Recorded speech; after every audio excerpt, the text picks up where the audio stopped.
आज सभी युगल मूरत बाबा के घर में विशेष भट्ठी के लिए उपस्थित हैं। बाबा कहते हैं ना कि युगल वही हमारी संस्था के मुख्य लक्ष्य, नर में से नारायण और नारी में से लक्ष्मी बनने वाले लक्ष्य को साकार करने का उदाहरण मूरत है। और दूसरा जो हम दुनिया को चैलेंज करते हैं कि घर गृहस्थ में रहते हुए कमल पुष्प समान पवित्र रह करके दिखाना, ये चैलेंज जितना युगलों ने साकार करके दिखाई है वो और कोई नहीं कर सकता है। तो बाबा हमेशा आप युगलों की बहुत महिमा करते हैं कि युगलों ने संस्था को पूरे विश्व में फैलाने में बहुत बड़ा योगदान दिया है। शुरू शुरू में युगल ही आते थे जो किसी न किसी सेवा केंद्र की सेवाओं के निमित्त बने थे। माताएं बहनों को सेंटर के कारोबार में मदद करती थी और युगल भाई बाहर की सेवाओं में बहनों को लगातार मदद करते थे। तो उसके फल स्वरूप आज वर्तमान समय जो बाबा की सेवाओं का विस्तार देख रहे हैं वो सचमुच ही प्रशंसनीय रूप में हम सभी उसको महसूस कर रहे हैं।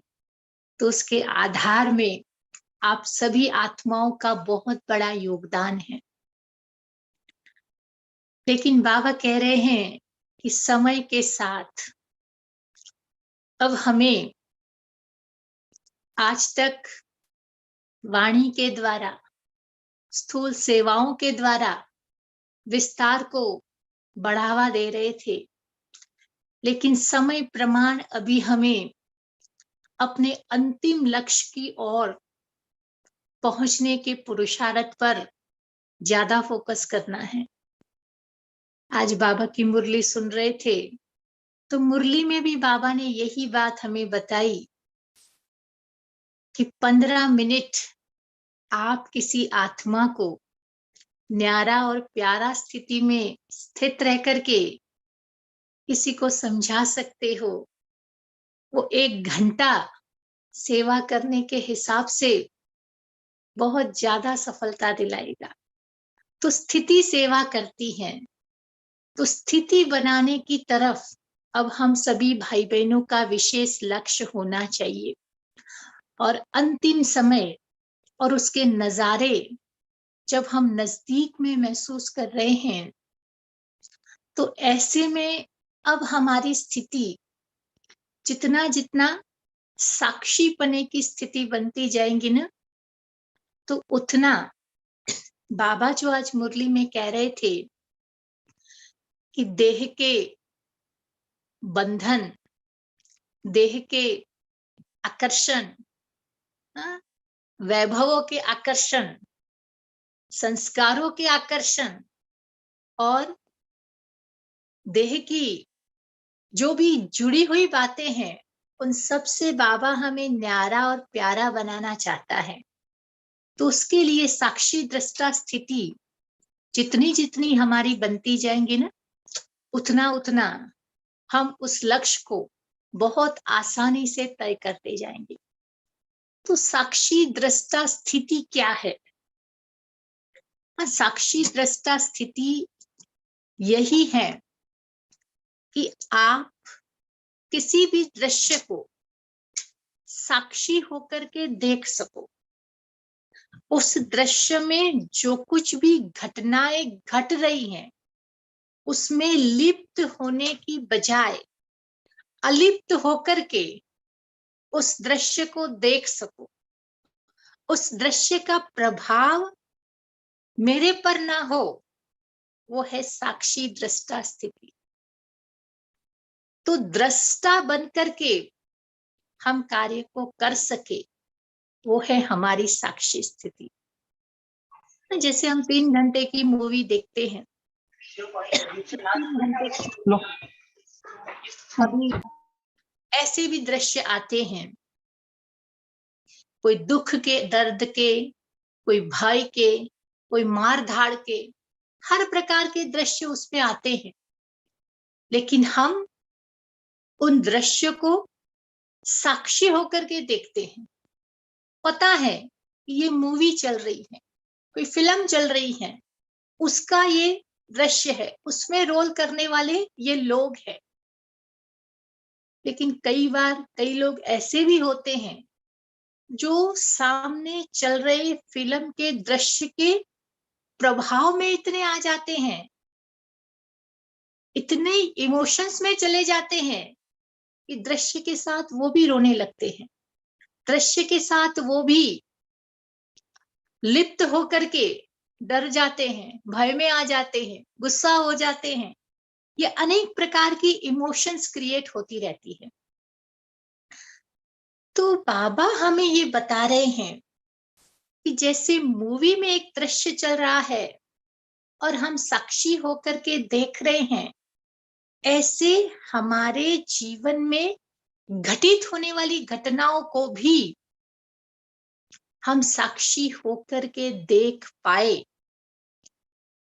उसके लिए हमारा पुरुषार्थ, उसके लिए हमारी मन की स्थिति क्या होनी चाहिए, ये बहुत जरूरी है। और ये कब पॉसिबल होगा कि जितना जितना हमारे जीवन में घटित होने वाली घटनाओं के प्रभाव से अलिप्त होना है, तो हमारी स्थिति की सतो प्रधानता बहुत जरूरी है। जितना हम सतो प्रधान स्थिति के नजदीक जाते जाएंगे ना, उतना वो साक्षी दृष्टा स्थिति हमारे कर्म व्यवहार में नेचुरल दिखाई देगी।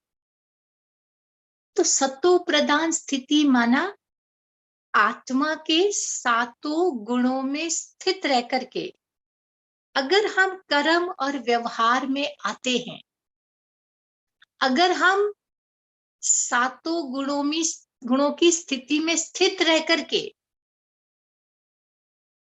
अपने हर संकल्प, बोल और कर्म का उच्चारण करते हैं, तो वो हमारी सतो प्रधान अवस्था है। और सतो प्रधान अवस्था, जिसको बाबा की भाषा में हम आत्म अभिमानी स्थिति कहते हैं, और आत्म अभिमानी स्थिति हमारी अशरीरी स्थिति या लाइट हाउस, माइट हाउस स्थिति का पहला कदम है। तो जितना जितना इस अभ्यास को हम बढ़ाते जाएंगे ना, तो सतो प्रधानता की वो नए संस्कार, सतो प्रधानता की स्थिति में स्थित रहने की हमारी संकल्पों की परिभाषा हमें उन दृश्यों के प्रभाव से मुक्त रख पाएगी। कई बार क्या होता है कि जैसा हमारा संकल्प होता है, जैसा हमारा स्वरूप होता है ना, वही चीज हमारे कर्म और व्यवहार में झलकती है।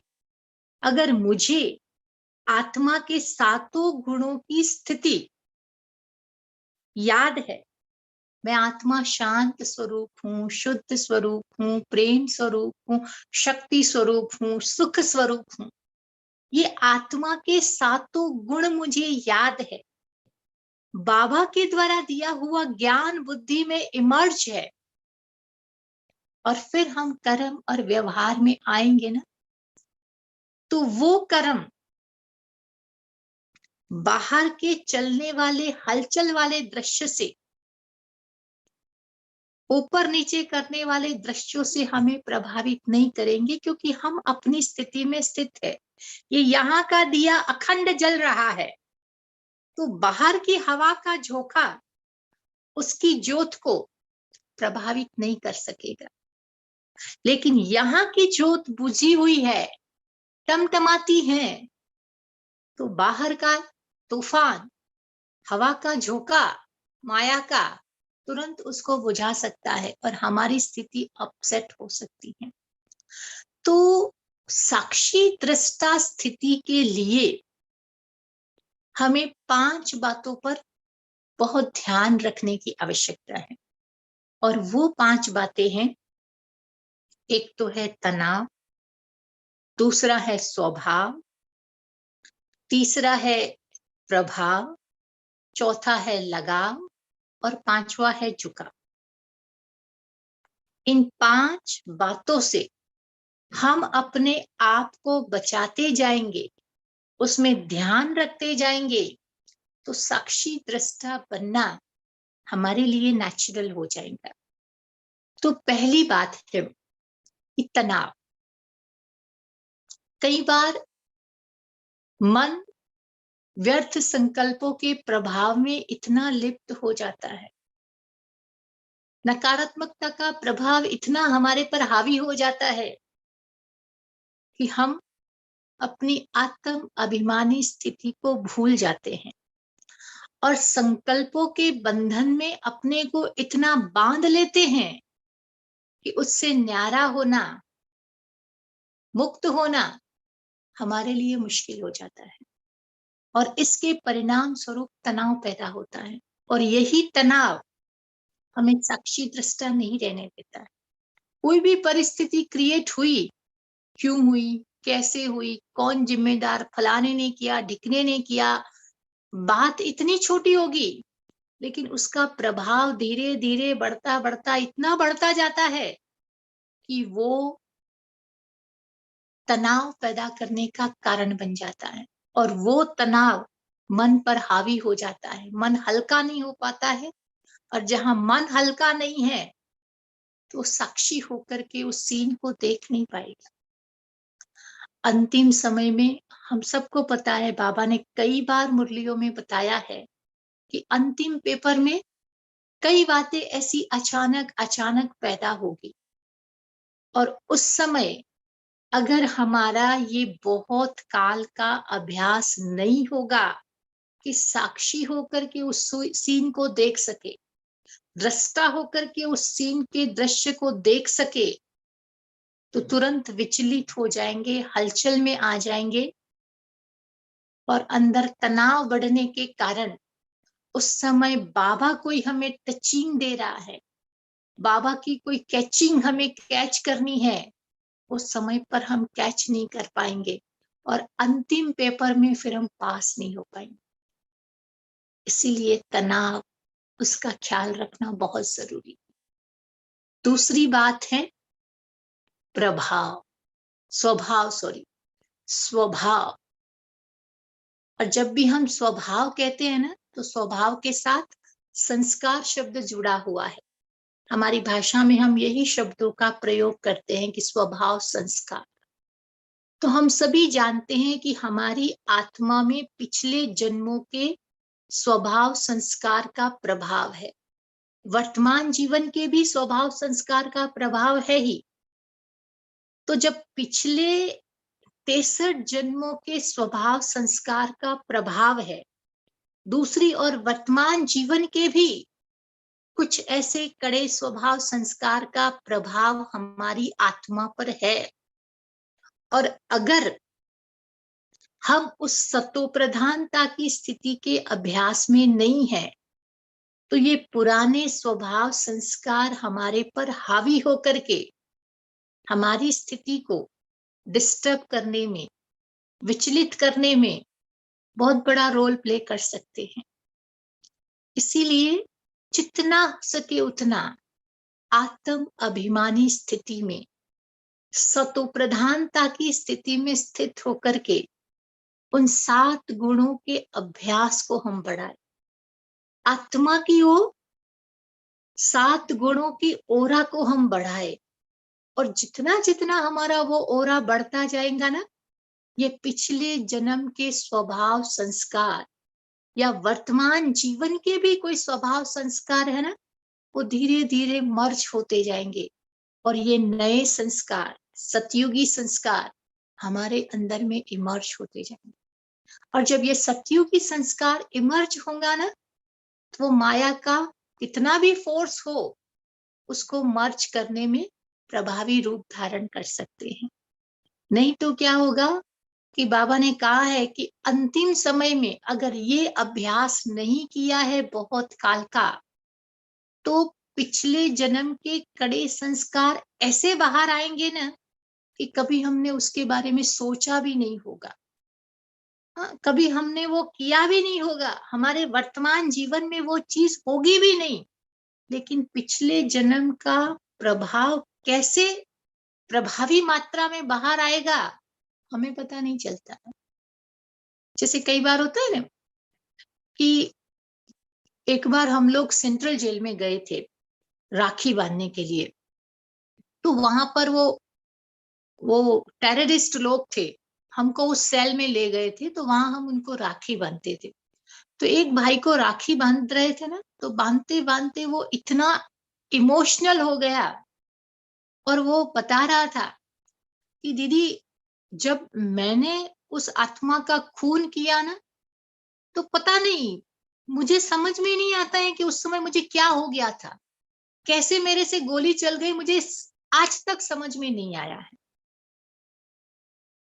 तो बाबा यही कह रहा है कि ये पिछले जन्म के स्वभाव संस्कार ऐसे उछल मारेंगे ना कि हमारा उस पर कंट्रोल नहीं होगा। तो जितना जितना हमारी आत्मा की स्थिति, आज भी मुरली में बाबा हमें कह रहे थे कि अगर मैं आत्मा मालिक बन करके अपनी इन कर्म इंद्रियों को चला रही हूं, इनके ऊपर मैं मालिक बनकर के कार्य करा रही हूं, इसके वशीभूत नहीं हूं, तो हम कर्म योगी बनकर कर्म कर सकेंगे। तो मेरा भी कहने का भाव ये है कि ये पिछले जन्म के संस्कार प्रभावी मात्रा में बाहर न आए, उसके लिए ये बहुत काल का अभ्यास हमारा पक्का होना चाहिए, ताकि पुराने संस्कार मर्ज होते जाए और नए संस्कार इमर्ज होते जाए। तीसरी बात है प्रभाव। कई बार क्या होता है कि जैसे कभी कोई जगह हम ट्रैवलिंग कर रहे हैं, कार से जा रहे हैं एक स्थान से दूसरे स्थान पर, बहुत सारे दृश्य बीच बीच में आते हैं, कोई सुहावने दृश्य होते हैं, पहाड़ी, नदी, आकाश, बारिश, तो ये सारे दृश्य हमें बहुत अच्छे लगते हैं, मनमोहक लगते हैं। लेकिन हर दृश्य के आगे कोई अच्छा लगने वाला दृश्य है, हम हर जगह गाड़ी रोक के खड़ा नहीं कर देते। हम अपने ड्राइवर को ये नहीं कहेंगे भाई रुक जाओ, ये बहुत सुंदर दृश्य है, भाई रुक रहा, ये बहुत दूसरा भी बहुत सुंदर दृश्य है। हम देखते जाते हैं और आगे बढ़ते जाते हैं। बीच बीच में कई गंदगी भी आ जाती है, ऐसे भी दृश्य आ जाते हैं जो हमें अच्छे नहीं लगते, वो भी हम देखते हुए आगे बढ़ जाते हैं।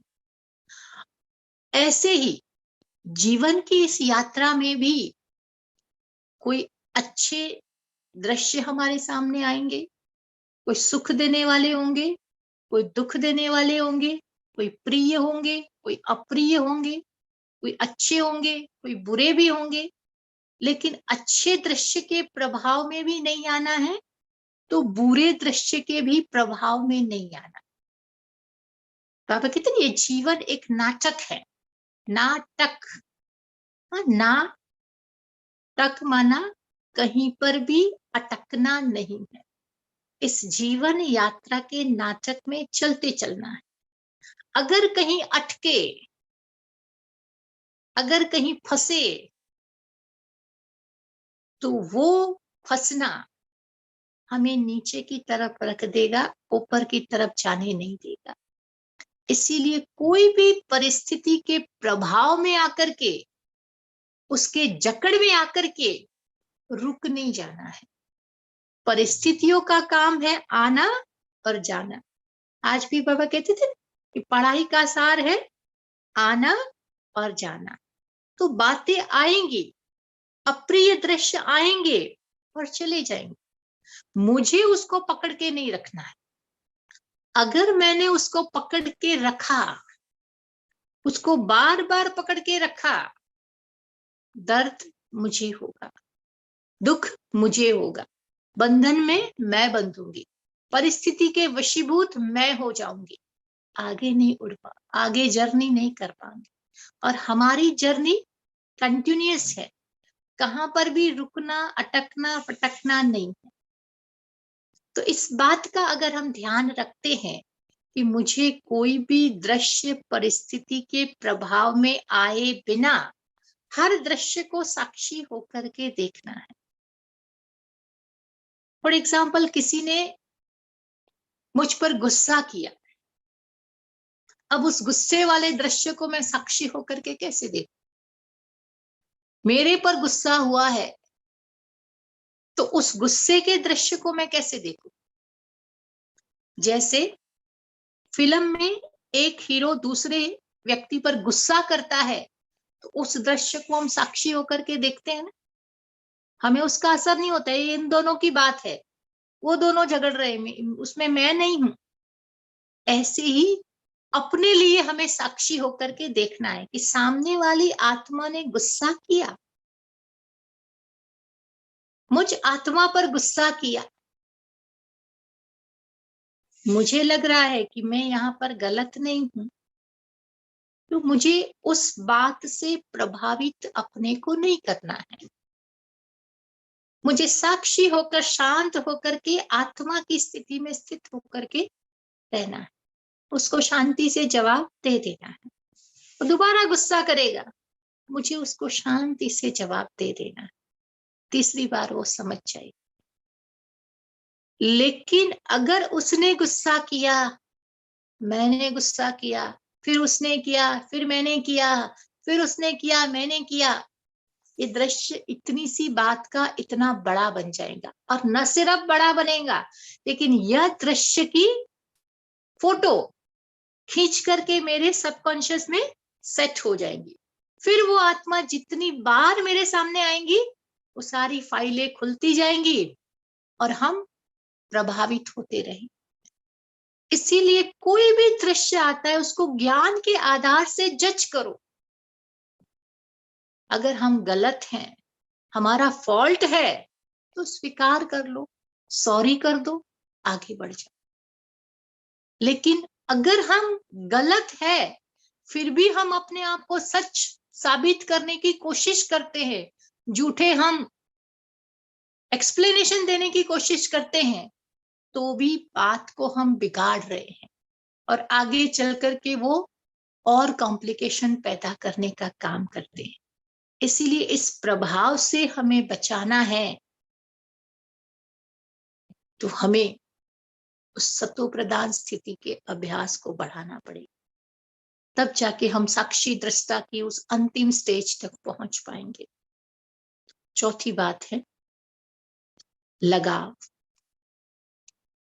साक्षी दृष्टा बनना है तो हमें इस अभ्यास को भी बढ़ाना पड़ेगा कि हमारा लगाव साधन, संपत्ति या जो भी वैभव है आजकल की दुनिया के हिसाब से, उनसे भी मेरा लगाव ना हो। साधन है, यूज कर रहे हैं, बहुत अच्छी बात है। कल नहीं भी है तो साधन मुझे अपनी तरफ न खींचे, मैं उसके प्रभाव में न आ जाऊं। आज इलेक्ट्रिसिटी है, सुख दे रही है, कल नहीं भी हो तो मन मेरा विचलित ना हो। एसी है, सुख ले रहे हैं, कल नहीं भी है तो हाथ का पंखा भी मुझे सुख दे, ये मेरी स्थिति होनी चाहिए। क्योंकि अंतिम समय में ये इलेक्ट्रिसिटी भी नहीं रहेगी, मोबाइल का नेटवर्क भी नहीं रहेगा। तो ऐसे समय में जितनी हमारी मनसा शक्ति पावरफुल होगी ना, तो मनसा पावरफुल शक्ति के आधार से हम एक आत्मा से दूसरे आत्मा तक मैसेज कन्वे कर सकेंगे। अपना एंटीना पावरफुल होगा तो बाबा की वो टचिंग भी कैच कर पाएंगे।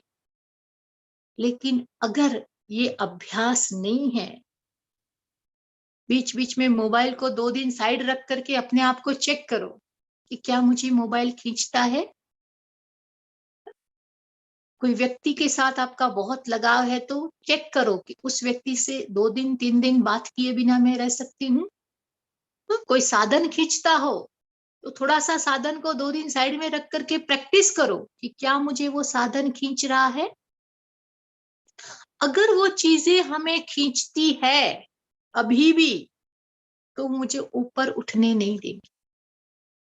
मैं आपको एक एग्जांपल देती हूँ कि मेरे पास सुख शांति भवन में इतना सारा कारोबार है, मैं बहुत सारे कारोबार से जुड़ी हुई हूँ, लेकिन जब भी मैं इस स्थान को छोड़ती हूँ, दूसरे स्थान पर जाती हूँ, मुझे यहाँ का कोई कारोबार नहीं खींचता है, यहाँ के कोई व्यक्ति की मुझे याद नहीं आती है। यहाँ का कोई व्यक्ति फोन करके मुझे पूछता है, कोई गाइडेंस लेता है, तो मैं उसको गाइडेंस दे देती, लेकिन मैं उसको ये तक नहीं पूछती हूँ कि मेरे पीछे क्या हुआ, कैसे हुआ, ठीक चल रहा है, नहीं चल रहा है। अरे बाबा का घर है, बाबा को सौंपा हुआ है, बाबा चला रहा है, हम तो निमित्त है ना। तो अपने को निमित्त बना करके इस स्थान से विड्रॉ हो जाते हैं ना, तो ये अभ्यास हमें अंतिम समय में काम आएगा।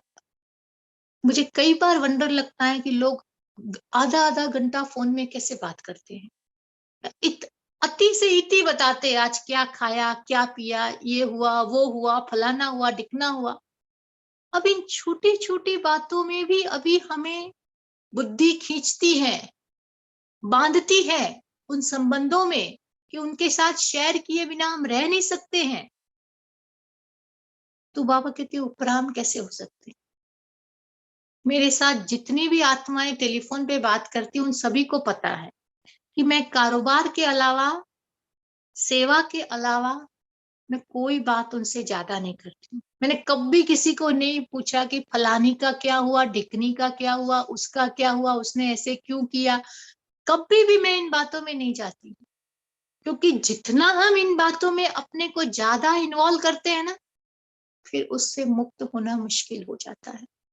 इसलिए इस अभ्यास को बढ़ाए।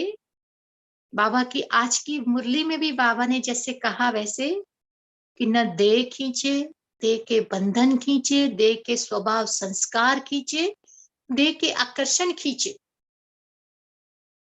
ये बंधन से हमें अपने, इस बंधन के लगाव से अपने आप को मुक्त करते जाना है।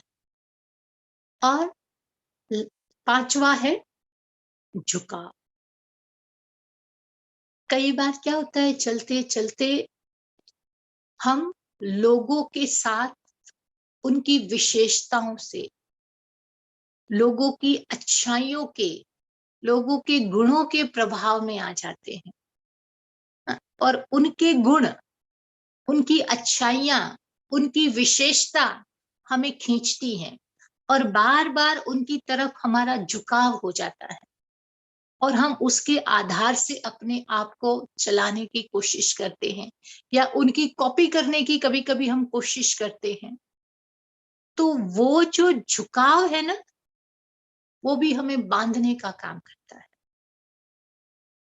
हर एक आत्मा को जो भी देन मिली हुई है वो परमात्मा की देन है, परमात्मा ने दी हुई देन है। अब परमात्मा ने हर एक आत्मा को अपनी अपनी विशेषता दी हुई है। हम अपनी विशेषता पर फोकस करें, दूसरों के गुण आकर्षण के प्रभाव में आकर के वो जो झुकाव का रूप ले लेता है ना, वो हमारे लिए नुकसान का कारण बनता है। इसीलिए इस प्रकार से कभी झुकाव में न आओ।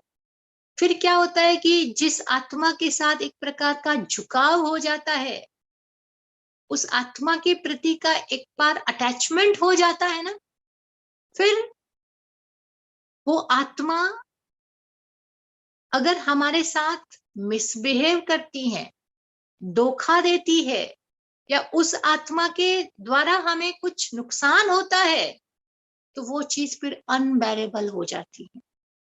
कि जिस आत्मा के प्रति आपको इतना प्यार था, इतना झुकाव था, इतना आकर्षण था, और उसी आत्मा की तरफ से जब हमें नेगेटिविटी मिलती है ना, तो वो बर्दाश्त से बाहर हो जाती है और फिर सारा दिन वही मन में चलता रहता है और मन हमारा विचलित रहता है।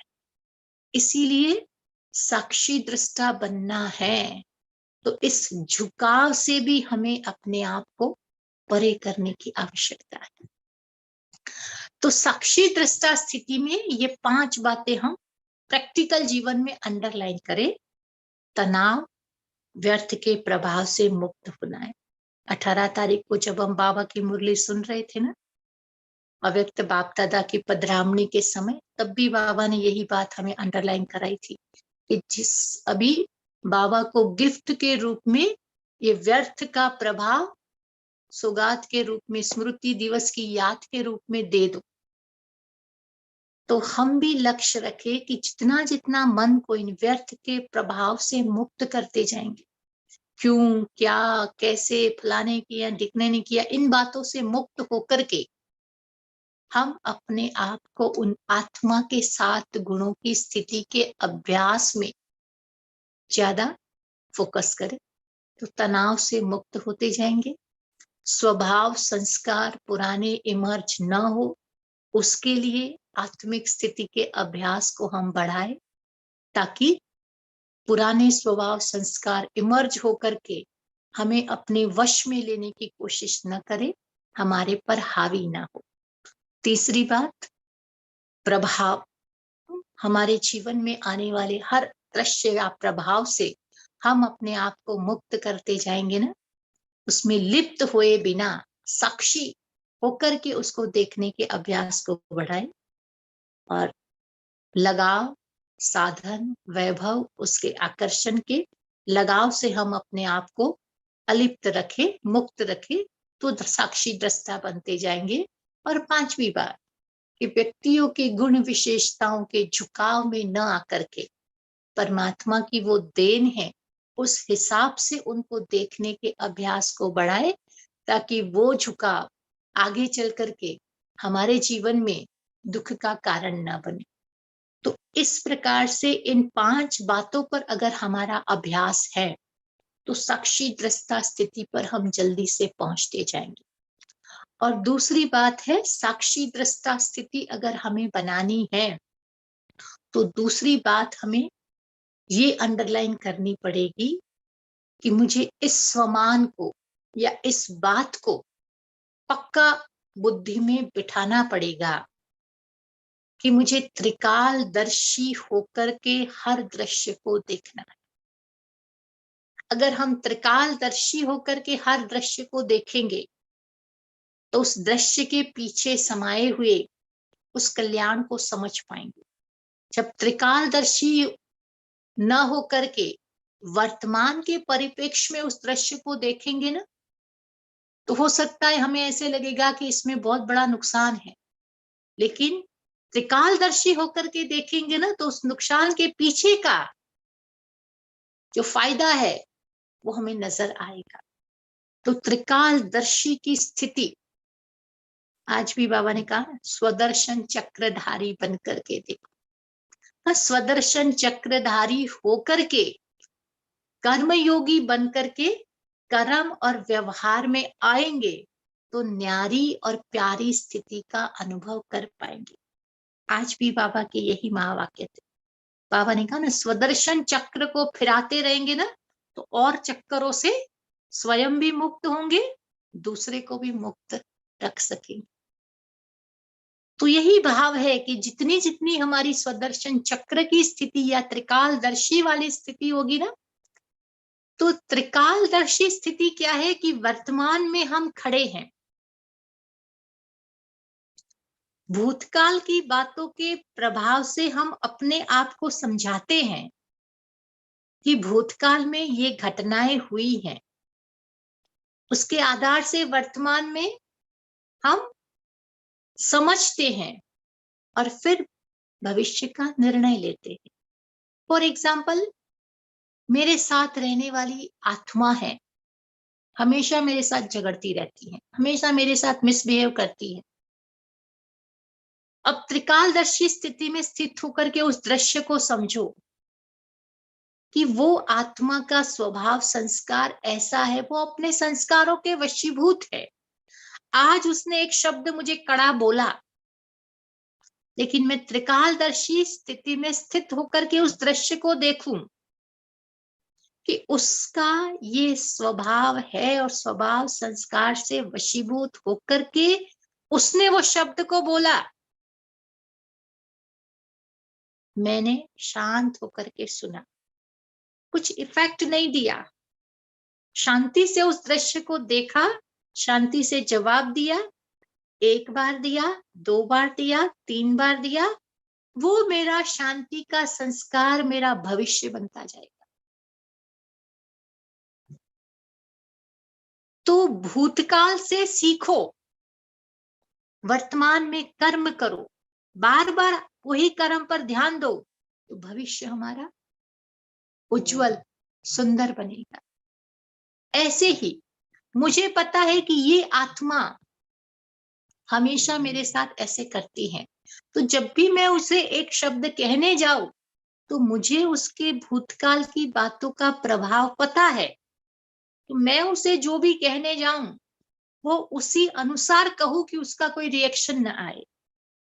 मेरा प्रेजेंटेशन ऐसा हो कि रिएक्शन की कोई मार्जिन ना हो। अगर मैंने उस प्रकार से उस आत्मा को कुछ भी कहा,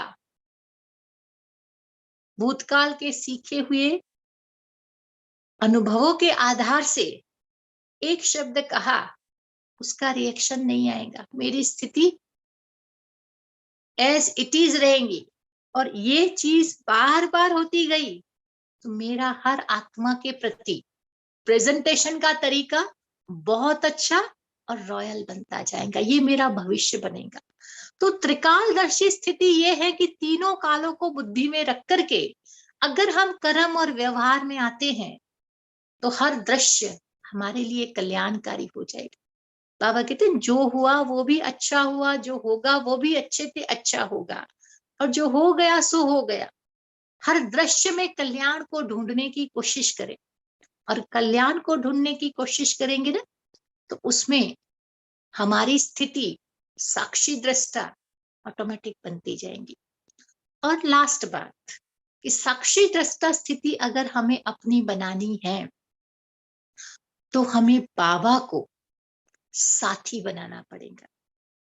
साथी और सारथी, आपको याद है ना महाभारत का वो दृश्य कि जब मदद मांगने की आवश्यकता थी तो अर्जुन और दुर्योधन दोनों कृष्ण के पास गए थे, और कृष्ण ने कहा था कि मेरे पास अक्षोणी सेना है और दूसरी तरफ मैं निहत्था सारथी बनकर के आपका रथ चलाऊंगा, दोनों में से आपको जो चाहिए वो चुनो।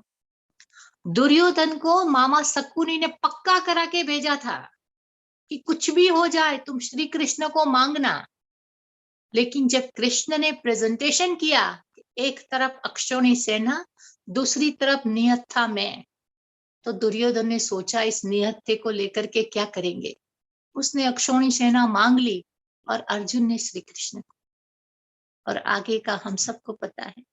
तो बाबा भी हमें कहते हैं कि हमारे इस जीवन रूपी महाभारत युद्ध में बहुत सारी ऐसी बातें आती है, बहुत सारी परिस्थितियां आती है, और जब बहुत सारी परिस्थितियां आती है ना तो हम भी अक्षौणी सेना को चुनते हैं, फलाने को पूछते हैं, दिखने को पूछते हैं, फलाने को पूछते भाई इसका क्या करे, इसका क्या करे, इसका क्या करे, इसका क्या करे। 10 जनों से जब जवाब नहीं मिलता है ना, फिर बाबा याद आता है, फिर कहते बाबा आ जाओ मदद करो, तुम्हारे सिवाय मेरा कोई आधार नहीं। अब बाबा कहता है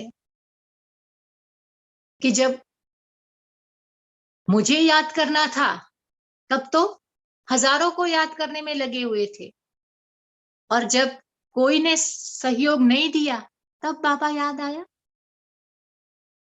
ज्योतिष शास्त्र में भी घड़ी का महत्व होता है, घड़ी का योग होता है कि जिस घड़ी जो परिस्थिति आई उस घड़ी अगर भगवान को याद कर लिया ना, उस घड़ी में अगर मदद मिल गई ना तो आफत टल जाती है।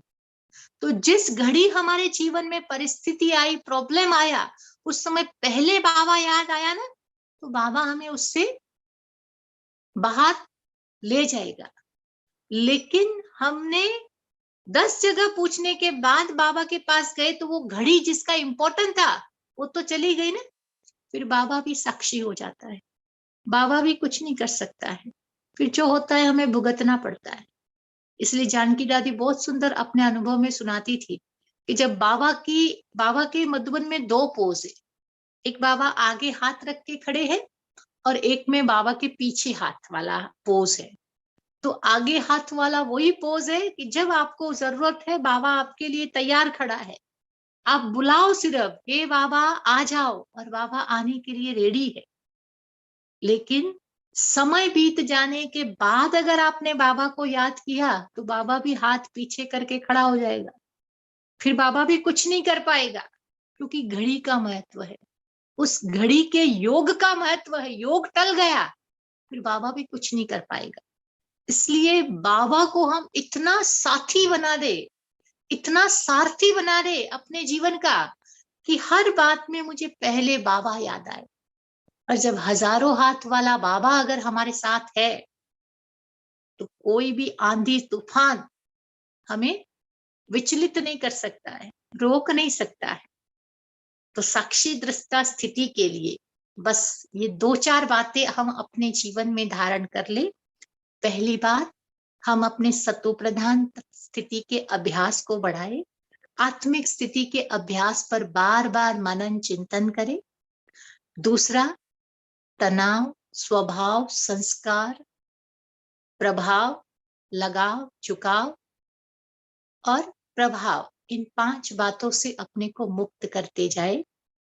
त्रिकालदर्शी स्थिति में स्थित रह करके कर्म और व्यवहार में आए और बाबा जो हमारा साथी है उसको हर घड़ी हर वक्त पहले अपने साथ रखे, उससे ही हर कार्य की शुरुआत करे। तो साक्षी दृष्टा स्थिति बनाना हमारे लिए सहज और सरल हो जाएगा।